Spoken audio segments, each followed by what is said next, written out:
for a Purpose podcast. I'm your host, Jo, and today I'm going to talk about something that we all struggle with, making those healthy habits stick. Whether you're trying to eat better, get more exercise, or just reduce the level of stress in your life, we always know what we should be doing, but we find it really hard to break those old habits and even harder to replace them with newer, healthy ones. So it's really common, and it's really common because we're all human, and our human brain loves consistency, it loves repetition, and once you have a habit, it holds on to it. It loves you eating at the same time every day. It loves you sleeping at the same time every day. And it craves high energy foods that are linked to survival, that make it easy to survive, that are high energy foods. Your body craves those. And so when you're trying to introduce some healthier habits, with some things you need to go with the flow, more sleep. With other things, you need to almost fight against the natural instinct of your body. And that's why it's hard. So I wanted to share with you some things to think about, some things that I look at and work on with coaching clients. So if you are struggling to form and stick to new healthy habits, you should find some ideas in this podcast that help you work on a plan of your own to help you improve things, to help make things easier. And first up, what I want to talk about is how to set yourself up to succeed, how to make those new habits easy to say yes to do automatically. To start with, what we need to do is we need to learn how to set ourselves up for success, how to make those new habits easy to say yes to, so they become things that we do automatically. How you think about your goals, what it is that you want to achieve, really matters. If you think what you're trying to do is going to be hard, is going to be impossible, it will be. If you have a goal you want to achieve and you know it's achievable, because let's face it, most of them are, losing weight is not impossible, you've probably done it before. Not only is it achievable, if you just stick with doing the right things over time, you will do it. It is really common to fall into the trap of thinking that in order to lose weight or to be less stressed or to get more exercise, everything has to be perfect. Your diet, your workout routine. But here's the thing, life isn't perfect. Humans are not perfect. And the reality is missing a workout or having a day off with your healthy eating does not mean you failed. It doesn't mean you have to give up. If you have too much to drink on Friday night, blow your calorie allowance for the week. If you decide you messed up this week and tell yourself, oh, well, it's no point now, you're going to start again Monday, you've only been on the diet for a few days of the week. You've given yourself the weekend off. And what matters most is actually just getting back on track, getting back on the horse for the next meal or the latest the next day. You have to keep going. You have to focus on having less bad days and improving those bad days over time rather than being focused on being perfect. It's how you handle the bad days and how you learn to bounce back from them that determines how successful you're going to be.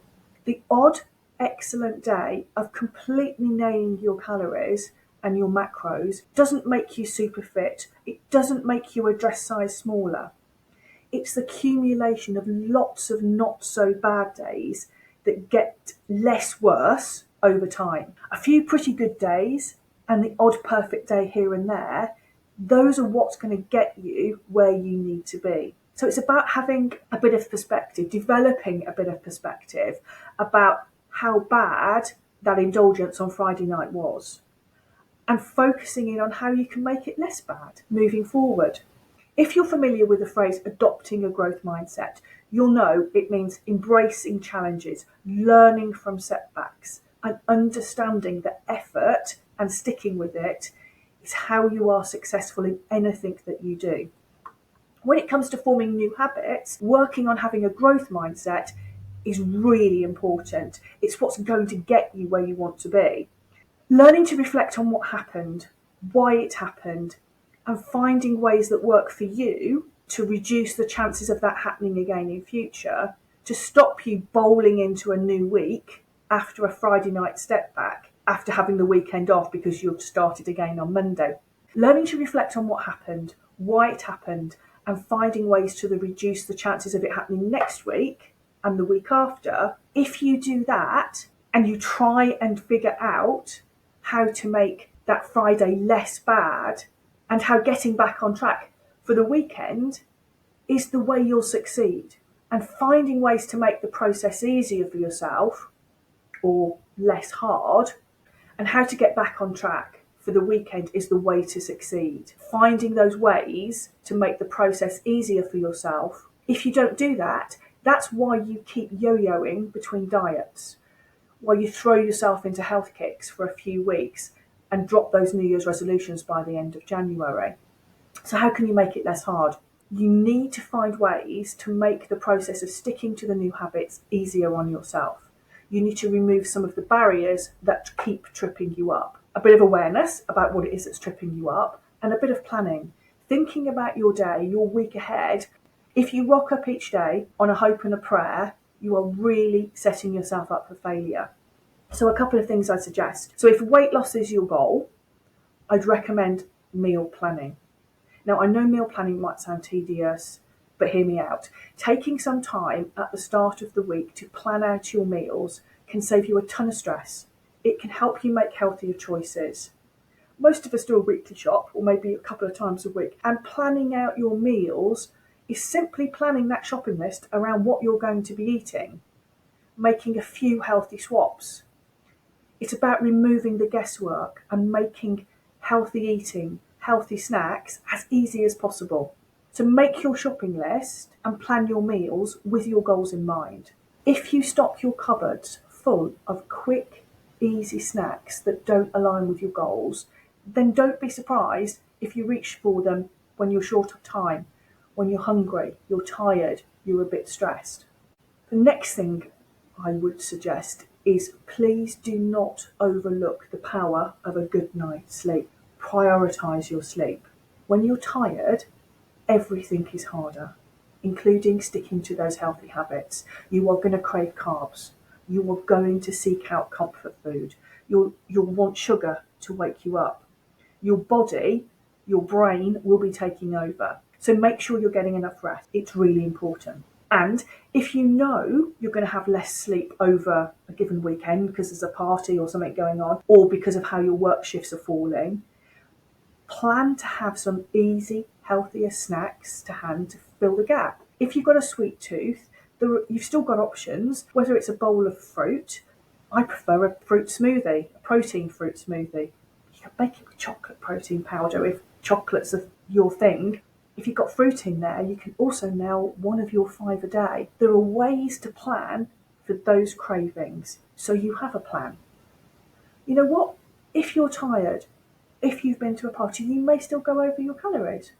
But if it's healthier snacks that you've reached for and 1 or 2 less glasses of wine, you've had a less bad day than you would have done. And that's a win. And that's a reason to keep going. Habit stacking is another way that you can try and become more automatic in your habits so that they stick. So habit stacking is where you use existing habits that are completely ingrained in you. So when you get up, you'll all get up and brush your teeth. A lot of you will have a morning coffee. What you do is you add on a healthy habit to that habit you've already got. Now, whether you do some squats while you're brushing your teeth or while the kettle's boiling, finding something positive you want to do to add into your routine and attaching it to something you already do, something that's already hardwired in your brain and you do without thinking, attach your new habit to that. Link it.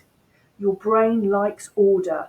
It finds habits hard to break. So use a habit you already have, leverage that and extend it to include your new healthy habit. So that's it for today. I hope you found something in there to help you think about those bad days you have and how you can focus in on getting some healthy habits as part of your lifestyle for good. If you do need some help, then please reach out. I do offer weight loss and fitness coaching through the Get Fit for a Purpose programme, and you can find me on Instagram at Fit for a Purpose UK. Thanks for tuning in. I'm Jo. See you next time.